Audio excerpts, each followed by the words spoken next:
We need development in our community, but we don't need that type of development.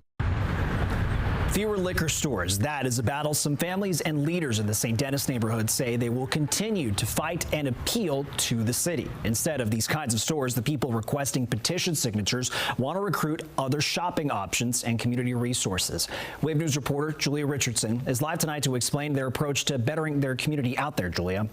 Jose, I talked with a pastor of a church in the St. Denis neighborhood who tells me within a mile radius of that church, there are at least 7 businesses selling beer, wine, or liquor. Now, another business is applying for a liquor license, and he says it's just too much. My question is, why are we opening up another liquor establishment before we put positive things in the community? And I think that that's a valid question. Adam Carter Sr. is the senior pastor at More Than Conquerors Christian Church. About 100 feet from that church is this grocery store, Premier Cuban Food. Last month, Carter found out the store is applying for a liquor license. This area is also saturated with daycares and elementary schools, middle schools, and there's even a couple of high schools.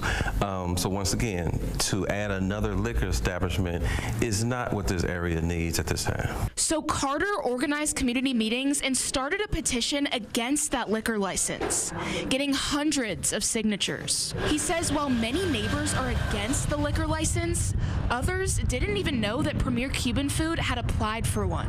But Antonio Payne, who has lived in the area for more than 35 years, tells me this is a familiar pattern. Probably about every 3 to 5 years, there's some residents that purchase that property or lease that property. They try to slide the ways of getting the liquor license without the neighborhood knowing about it. I did stop by Premier Cuban Food on Thursday, and while the employees did not want to talk, they did tell me if it's approved, the alcohol business would be separate from the grocery store. Metro ABC's director confirmed to me that the business has applied for a license and it's under review. Carter says he's delivered the petition to Frankfurt and will continue to monitor the situation, but hopes St. Denis will eventually turn a corner. In the past 15, 20 years, we've definitely seen a negative decline in this area. As of right now, we don't know when that liquor license application could be approved or denied on the metro level. But when it reaches the state level, officials will have to respond within 45 days. Julia Richardson, Wave News.